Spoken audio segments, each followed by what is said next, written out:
ರಾಜ್ಯ ಮಟ್ಟದ ಉತ್ತಮ ಶಿಕ್ಷಕ ಪ್ರಶಸ್ತಿಗೆ ಮೇಲುಕೋಟೆ ಸರ್ಕಾರಿ ಹಿರಿಯ ಪ್ರಾಥಮಿಕ ಶಾಲೆಯ ಮುಖ್ಯ ಶಿಕ್ಷಕ ಎಸ್.ಎನ್. ಸಂತಾನರಾಮನ್ ಭಾಜನರಾಗಿದ್ದಾರೆ. ಎಸ್.ಎನ್. ಸಂತಾನರಾಮನ್ ಅವರು ಕಳೆದ 33 ವರ್ಷಗಳಿಂದ ಮೇಲುಕೋಟೆಯ ಶತಮಾನದ ಸರ್ಕಾರಿ ಹಿರಿಯ ಪ್ರಾಥಮಿಕ ಶಾಲೆಯಲ್ಲಿ ಶಿಕ್ಷಕರಾಗಿ ಮುಖ್ಯ ಶಿಕ್ಷಕರಾಗಿ ಸೇವೆ ಸಲ್ಲಿಸ್ತಾ ಇದ್ದಾರೆ.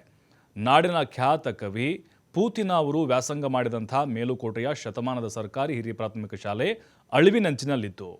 ಇನ್ನು ಸಂತಾನರಾಮನ್ ಅವರ ಕಾಳಜಿಯಿಂದ ಈ ಶಾಲೆಗೆ ಪುನಶ್ಚೇತನ ನೀಡಿ ಖಾಸಗಿಯವರ ಪಾಲಾಗಿದ್ದ ಶಾಲೆ ಜಾಗದ ಒತ್ತುವರಿ ತೆರವುಗೊಳಿಸಿದ್ದಾರೆ.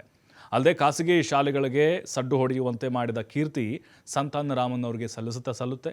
ಇಂದು ಬೆಂಗಳೂರಿನಲ್ಲಿ ನಡೆದಂಥ ಶಿಕ್ಷಕರ ದಿನಾಚರಣೆ ಕಾರ್ಯಕ್ರಮದಲ್ಲಿ ಮುಖ್ಯಮಂತ್ರಿ ಸಿದ್ದರಾಮಯ್ಯ ಅವರು ಸಂತಾನರಾಮನ್ ಸೇರಿದಂತೆ ರಾಜ್ಯ ಪ್ರಶಸ್ತಿ ಪುರಸ್ಕೃತ ಶಿಕ್ಷಕರಿಗೆ ಪ್ರಶಸ್ತಿ ಪ್ರದಾನ ಮಾಡಿದರು.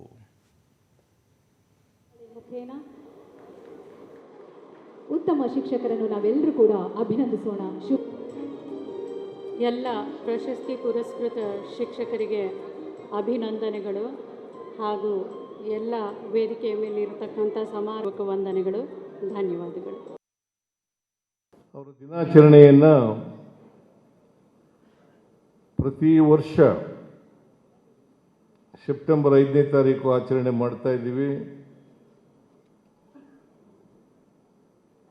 ನಾವು ಅವರನ್ನು ಗೌರವಿಸ್ತಕ್ಕಂಥದ್ದು, ಸ್ಮರಿಸ್ಕೊಳ್ತಕ್ಕಂಥದ್ದು, ಅದರ ಜೊತೆಗೆ ನಾವೆಲ್ಲರೂ ಕೂಡ ವಿಶೇಷವಾಗಿ ಶಿಕ್ಷಕರು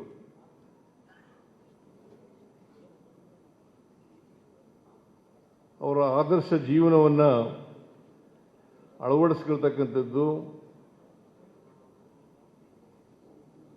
ಅವರ ಮಾರ್ಗದರ್ಶನದಲ್ಲಿ ನಡೀತಕ್ಕಂಥ ಪ್ರಯತ್ನವನ್ನು ಮಾಡಬೇಕಾಗ್ತದೆ. ಅವರಿಗೆ ನನ್ನ ಹೆಸರು ಸಂತಾನರಾಮನ್ ಅಂತೇಳಿ, ಮೇಲುಕೋಟೆ ಸರ್ಕಾರಿ ಹಿರಿಯ ಪ್ರಾಥಮಿಕ ಬಾಲಕರ ಶಾಲೆಯ ಮುಖ್ಯ ಶಿಕ್ಷಕರು. ನಮ್ಮ ಶಾಲೆ ಬಂದು 150 ವರ್ಷ ಇತಿಹಾಸವನ್ನು ಹೊಂದಿದೆ. ಪೂತಿನ ವರಕವಿ ಪೂತಿನ ಸೇರಿದಂತೆ ಹಲವಾರು ಗಣ್ಯರು ಆ ಶಾಲೆಯಲ್ಲಿ ವ್ಯಾಸಂಗ ಮಾಡಿದ್ದಾರೆ. 2011-12 ಈ ಶಾಲೆ ಅಳಿವಿನ ಅಂಚಿನಲ್ಲಿತ್ತು. ಅದನ್ನು ನಾವು ಬಲವರ್ಧನೆ ಮಾಡಿ ಉಳಿಸ್ಕೊಳ್ಳುವಂಥ ಪ್ರಯತ್ನವನ್ನು ನಿರಂತರವಾಗಿ ದಾನಿಗಳು, ಪೋಷಕರು ಮತ್ತು ಎಲ್ಲ ಯುವಕರ ಸಹಕಾರದಲ್ಲಿ ನಾವು ಮಾಡ್ತಾಯಿದ್ದೇವೆ. 33 ವರ್ಷಗಳ ಸುದೀರ್ಘ ಸೇವೆಯನ್ನು ಗುರುತಿಸಿ ಶಿಕ್ಷಣ ಇಲಾಖೆ ಮತ್ತು ರಾಜ್ಯ ಸರ್ಕಾರ ನನಗೆ ಇವತ್ತು ವಿಶೇಷವಾಗಿ ಉತ್ತಮ ರಾಜ್ಯ ಮಟ್ಟದ ಶಿಕ್ಷಕ ಅಂತೇಳಿ ಪ್ರಶಸ್ತಿ ಪ್ರದಾನವನ್ನು ನೀಡಿದೆ.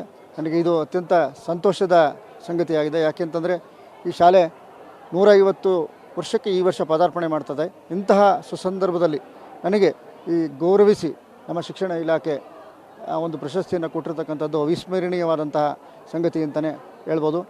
ಈ ನಮ್ಮ ಶಾಲೆಯಲ್ಲಿ ಉಚಿತವಾದಂಥ ವಾಹನ ವ್ಯವಸ್ಥೆ ಇದೆ, ಪ್ರೊಜೆಕ್ಟರ್ ಇದೆ, ಸ್ಮಾರ್ಟ್ ಕ್ಲಾಸ್ ಇದೆ, ಗ್ರಂಥಾಲಯಗಳಿದೆ.